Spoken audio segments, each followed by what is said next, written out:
오늘 오후부터 화요일까지 당회원 지역장 수련회가 제주도에서 있습니다.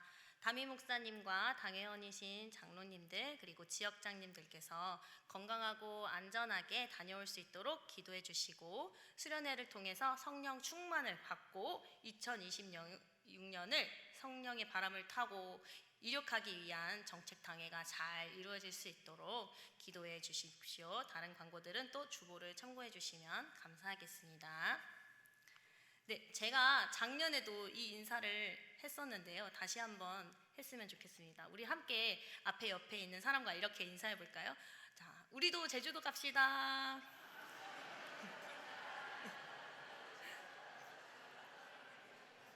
제주도 가고 싶잖아요. 네.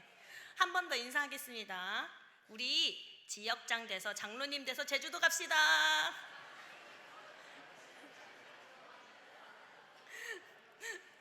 아멘. 네. 이곳에 앉아 계신 분들 중에 미래의 지역장님들, 장로님이 계시는 줄 믿습니다. 아멘. 우리는 하나님을 찬양하고 하나님께 우리의 마음을 그대로 올려드리는 시편 말씀을 참으로 사랑합니다. 시편은 성경 안에서도 특별한 책입니다. 무려 150편이나 되는 많은 시로 이루어져 있으면서 다시 5권으로 나뉘어 구성되어 있습니다. 그 안에는요, 기쁠 때 하나님을 높여드리는 찬양도 있고요, 힘들고 억울한 상황 속에서 터져나오는 울부짖음도 있습니다. 그리고 자신의 죄를 깨닫고 하나님 앞에 엎드려 회개하는 기도도 담겨 있습니다. 시편은 이처럼 정말 하나님 앞에 선 인간의 삶과 그 감정을 아주 솔직하게 또 보여주는 말씀입니다. 그래서 이 시편을 읽다 보면요, 마치 우리의 마음을 그대로 옮겨놓은 것처럼 느껴질 때가 많습니다. 웃음과 눈물, 감사와 탄식, 또 소망과 절망이 함께 어우러져 있지만 그 모든 고백이 바로 결국 하나님께로 향하고 있습니다. 그리고 흥미로운 점은 이렇게 다양한 내용으로 이루어진 시편이 각 권 마지막마다 언제나 하나님을 찬양하라고 고백으로 끝난다는 사실입니다. 상황은 달라도 감정은 달라도 시편의 결론은 늘 하나님을 찬양하는 자리로 우리를 이끕니다. 그렇다면 우리는 왜 하나님을 찬양해야 할까요? 단순히 우리가 신앙인이기 때문에 혹은 명령이기 때문에 찬양해야 하는 것일까요? 이 질문에 대한 중요한 해답을 우리는 시편 1편에서 발견할 수 있습니다. 시편 1편은 시편 전체의 문을 여는 말씀으로 그 시작부터 특별한 의미를 지니고 있습니다. 무엇보다도 이 말씀은 시작할 때부터 복에 대해서 이야기합니다. 복 있는 사람은 이라면서 이제 시작할 때 말씀을 읽는 순간 자연스럽게 우리의 관심이 집중될 수밖에 없습니다. 과연 어떤 사람이 복 있는 사람일까? 그런 질문이 마음에 떠오르기 때문입니다. 그런데 시편 1편은 우리가 흔히 생각하는 복과는 조금 다른 이야기를 들려줍니다. 돈을 많이 벌고 모든 일이 뜻대로 풀리고 세속적으로 편안한 삶을 사는 것이 복이라고 말하지 않습니다. 대신에 하나님 앞에서 어떤 사람이 복 있는 사람인지, 하나님께서 기뻐하시는 삶이 무엇인지를 분명하게 보여줍니다. 시편 1편은 세상이 말하는 복이 아니라 하나님께서 주시는 참된 복에 대해서 말씀합니다. 바로 이 점에서 시편 1편이 매우 중요합니다. 하나님은 우리 삶을 무작정 내버려 두시는 분이 아니라요, 하나님을 사랑하고 그분의 길을 따르는 자에게 복을 주시는 분이기 때문입니다. 그래서 시편 전체가 결국 찬양으로 마무리되는 이유도 여기에 있습니다. 하나님이 어떤 분이신지를 알 때 우리의 찬양은 억지나 형식이 아니라 마음에서 우러나오는 진실한 고백이 됩니다. 많이 떨리네요. 네. 네. 감사합니다. 네. 오늘 우리는 이 시편 1편의 말씀을 통해 하나님께서 말씀하시는 이 복 있는 사람은 어떤 사람인지 차근차근 살펴보려고 합니다. 이 말씀을 통해 새해를 맞이해서 우리의 삶의 방향을 다시 한번 돌아보고 하나님께서 기뻐하시는 복된 길이 무엇인지 함께 깨닫는 시간이 되기를 축복합니다. 먼저 시편 1편 1절에서 복 있는 사람은 악인들의 꾀를 따르지 아니하며 죄인들의 길에 서지 아니하며 오만한 자들의 자리에 앉지 아니한다, 이렇게 나옵니다. 여기서 복 있는 사람은 악인, 죄인, 오만한 자들과 대립이 됩니다. 즉 복 있는 사람은 의인인 것입니다. 그러면은 어떤 사람이 의인일까요? 먼저 의인은 악인들의 꾀를 따르지 않습니다. 따른다는 것은 꾀를 쫓아 따라서 걸어간다는 이야기입니다. 그리고 그 악한 꾀를 따라서 행한다는 뜻입니다. 꾀는요, 눈에 보이지 않아요. 머릿속에 있는 생각입니다. 꾀는 겉으로 드러나지 않기 때문에 별로 악해 보이지 않습니다. 우리도 하루를 살아가는 이 많은 시간 속에서 가끔 악한 꾀를 떠올리곤 합니다. 올바른 길을 걷지 않고 편법의 길을 걸으려고 하게 됩니다. 편법을 쓰면 더 빨리 목표를 이루고 돈을 더 많이 벌게 될 것 같기 때문입니다. 그래서 어떤 건축회사는요, 편법을 써서요, 부실공사를 합니다. 어떤 공장은요, 폐수를 정화시키지 않고요, 강과 바다에 흘려보냅니다.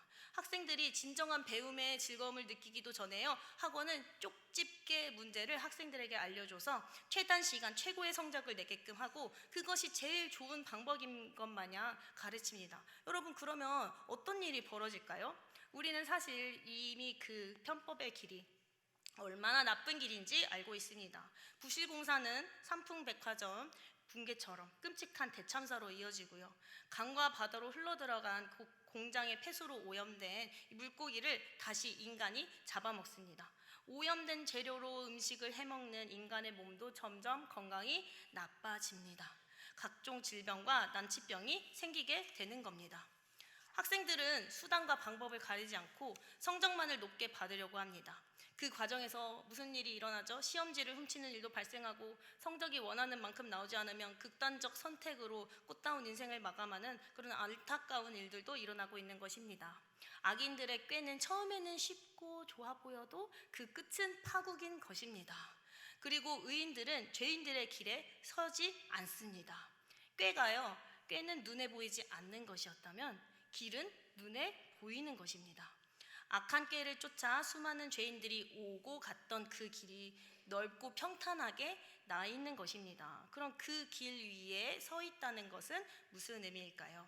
우리가 이 단어를 원어로 히브리어로 뜻을 찾아보면 서 있다는 것은 견고히 서다, 머물다, 견디다, 지속하다, 견고케 하다, 이런 뜻을 찾아볼 수가 있습니다.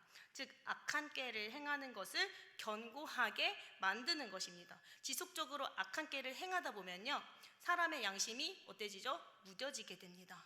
울창한 산속도 사람들이 많이 다니는 곳은 길이 닿기 마련입니다. 이처럼 악한 꾀를 지속적으로 행하다 보니 자기도 모르게 체계적으로 길을 만들어내는 것입니다. 회사 기업의 탈세나 자금을 빼돌리기 위한 이중장부라던가 또 정치적인 로비, 악한 관습, 이런 관리들이 이에 해당합니다. 그리고 학생들의 집단 폭행, 왕따 사건 등 이런 것도 마찬가지입니다. 그리고 살인사건, 그리고 N번방 이런 사건들도 치밀하게 계획적이고 지속적으로 범죄를 저지르는 죄의 길에 굳게 서 있는 것입니다. 이런 사람들은요, 이제 결국은 오만한 자의 자리에 앉게 됩니다. 원어를 찾아보면은 오만한 자에서 이 오만이라는 것은요, 조롱하다, 비웃다, 어리석게, 그리고 거만하게 행동하다, 이런 뜻이 있습니다.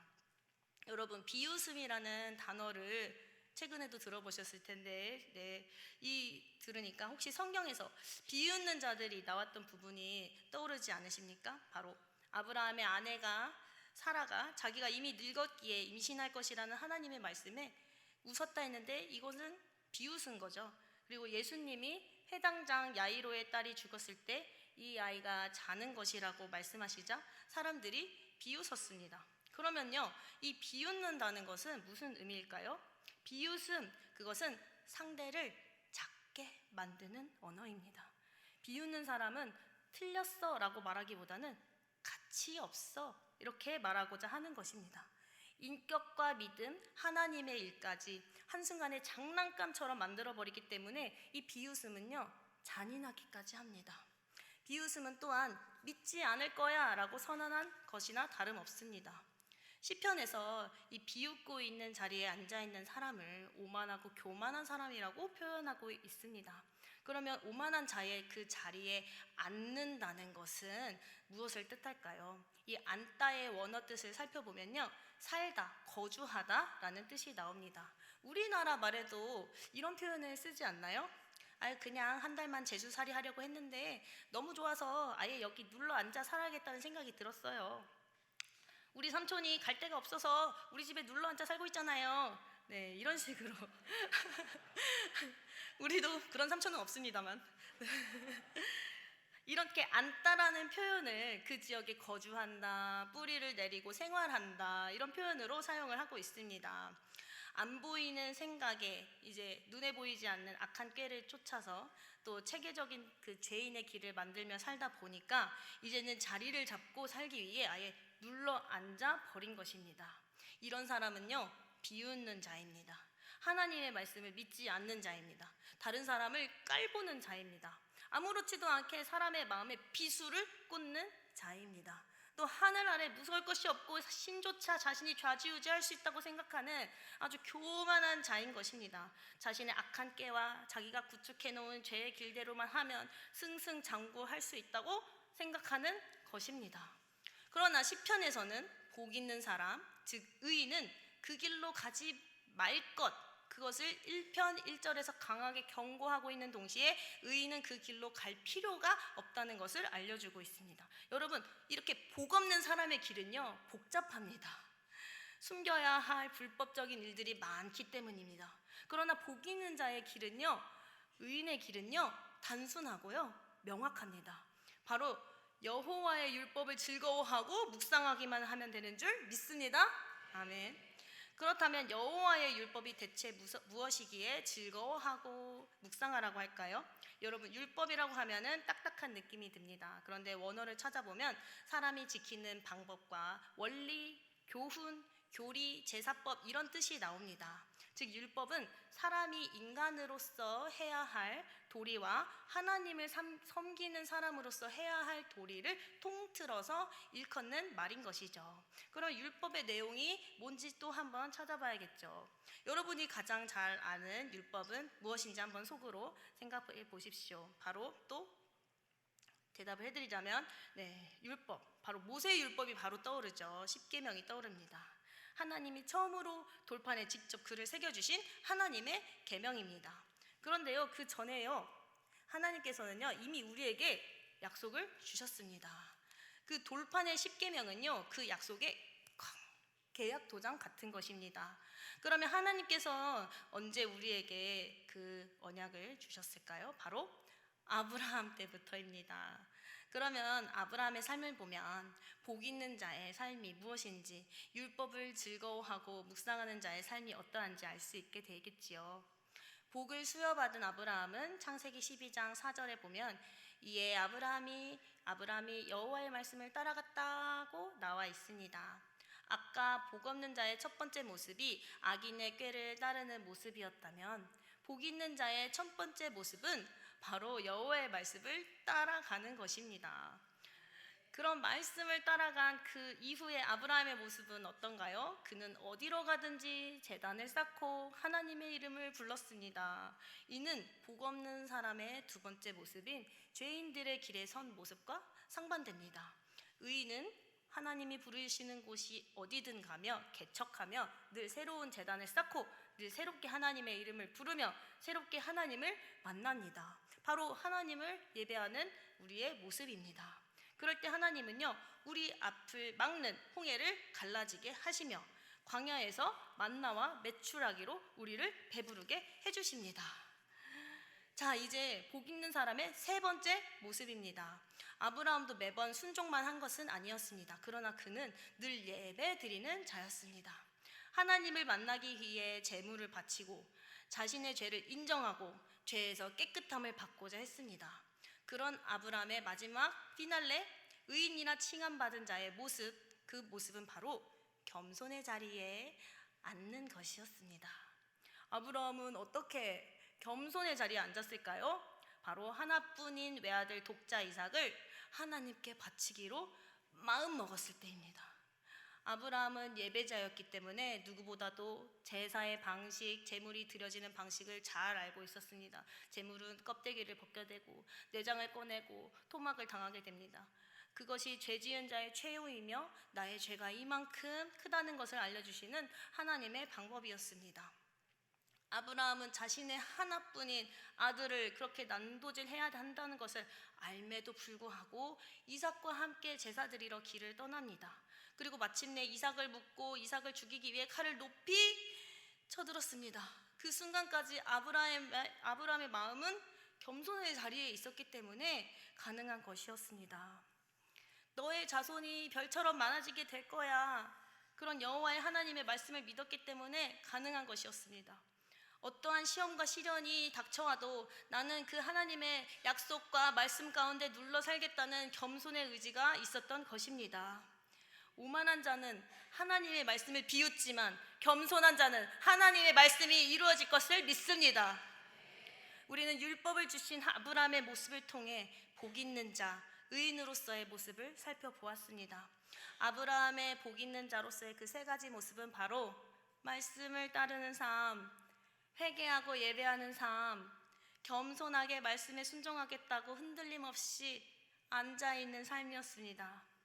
그런데 시편 1편 2절에서는 이 복잡한 이야기를 단순 명확하고 명료하게 알려줍니다. 그 복 있는 자는 바로 여호와의 율법을 즐거워하여 그의 율법을 주야로 묵상하는 자라고요. 제가 어느 날 극동방송 라디오를 듣다가 한 유명한 성우분께서 낭독에 대해서 설명을 해주셨어요. 말에는 에너지가 있어서 그 에너지로 우리가 전달받아서 귀에 들리는 것이고 그 들은 말이 에너지에 우리 뼈가 진동을 받아서 실제로 뼈에 새겨지게 된다고요.